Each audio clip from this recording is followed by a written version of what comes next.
C'est l'heure du retour de la Ligue 1, les choses sérieuses commencent pour l'OM de Tudor qui reçoit le Stade de Reims au Vélodrome. On va analyser tout ça pour le retour des avant-matchs, en s'intéressant à la compo que pourrait mettre en place Igor Tudor. On fera un point sur la dynamique des deux équipes, et on finira sur les joueurs à suivre et les pronostics. Qui dit retour de la compétition dit aussi retour des pronostics d'avant-match. N'hésitez pas à me donner votre prono pour ce premier match de championnat, les bons pronostiqueurs seront mentionnés dans le prochain avant-match en fin de vidéo.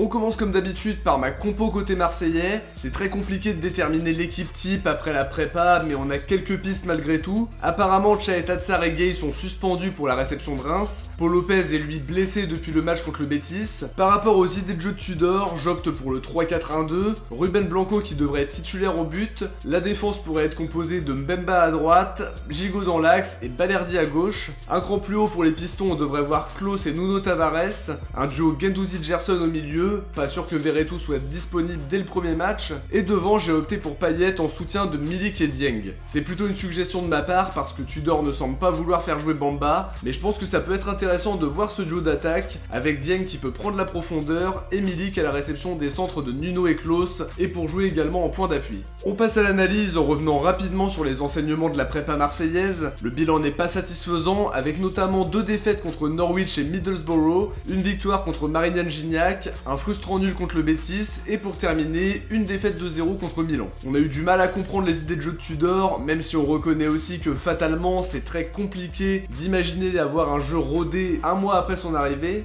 Défensivement, l'équipe a montré des signes de fébrilité, avec une tendance à encaisser énormément. Offensivement, on a vu certaines belles séquences, mais dans l'ensemble c'était loin d'être satisfaisant. On attendra beaucoup de l'équipe pour le retour de la Ligue 1. L'intersaison a été très compliquée, avec un changement de coach inattendu, l'effectif a été bouleversé, et forcément il y a une atmosphère de doute qui s'est créée autour du club. Dans un Vélodrome plein, ce sera un soutien plus que précieux pour une équipe qui manque de confiance et d'automatisme. On va aussi voir comment les joueurs gèrent l'aspect physique. On sait que la prépa a été très rigoureuse, très intense à ce niveau-là, et les joueurs se doivent d'être frais pour être performants dans le jeu très exigeant d'Igor Tudor. Sur le stade de Reims, ils sortent d'une bonne pré-saison, une défaite face au FC Gobelin pour la reprise, des victoires par la suite contre Auxerre, Lommel et Metz. Pour ajouter un peu d'adversité, ils ont joué Villarreal pour une défaite 1-0 dans un bon match test, et pour terminer ils ont affronté Sassuolo pour un match nul 2-2. C'est compliqué de tirer des conclusions sur des matchs amicaux, même si ça dévoile pas mal de choses. En tout cas leur bilan est plutôt positif pour la confiance. Ils ont perdu Ekitike pendant le mercato puisque le jeune attaquant a signé à Paris. Ils viennent de se faire prêter Balogun qui peut faire très mal notamment dans la profondeur.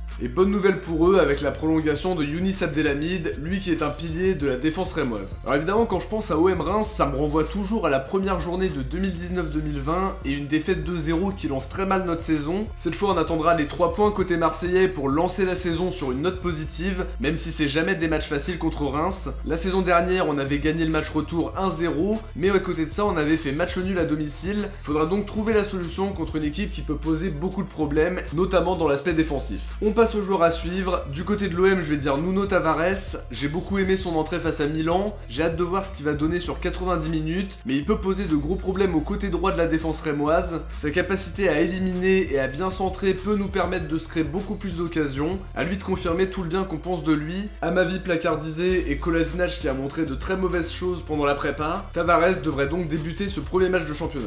Du côté de Reims je vais dire Balogun qui vient d'arriver et qui est vraiment très bon pour prendre la profondeur comme on l'a dit un peu plus tôt. Notre défense a montré des signes de fébrilité pendant la pré-saison et ce profil de joueur peut nous poser des problèmes si on n'est pas discipliné tactiquement. A voir s'il est prêt à être titularisé d'entrée ou s'il entrera en cours de match. On enchaîne maintenant sur les pronos pour ce premier match de championnat. De mon côté je vais miser sur une victoire marseillaise 3-1. J'imagine un scénario où on encaisse le premier but assez vite, un but qui va nous faire douter quelques temps, mais derrière l'équipe trouve les ressources pour renverser le match et s'imposer par 2 buts d'écart dans une ambiance de folie. Si on peut faire un clean sheet c'est évidemment mieux, mais je me contenterai des 3 points dans le contexte actuel. En buteur je vais miser sur El Bilal Touré côté rémois, et pour l'OM je vais dire Bamba Dieng si Tudor accepte de le faire jouer, et un doublé de Milik pour bien commencer la saison. N'oubliez pas de me donner votre pronostic pour OM Reims, vous serez mentionné dans le prochain avant-match si vous trouvez le score exact. On arrive à la fin de cette analyse d'avant-match les amis, j'espère que ça vous a plu, n'hésitez pas à liker et à vous abonner pour suivre l'actu de l'OM avec moi. On se retrouve très vite pour analyser OM Reims en espérant une belle victoire pour la première de Tudor en match officiel. Bon week-end à tous, ciao,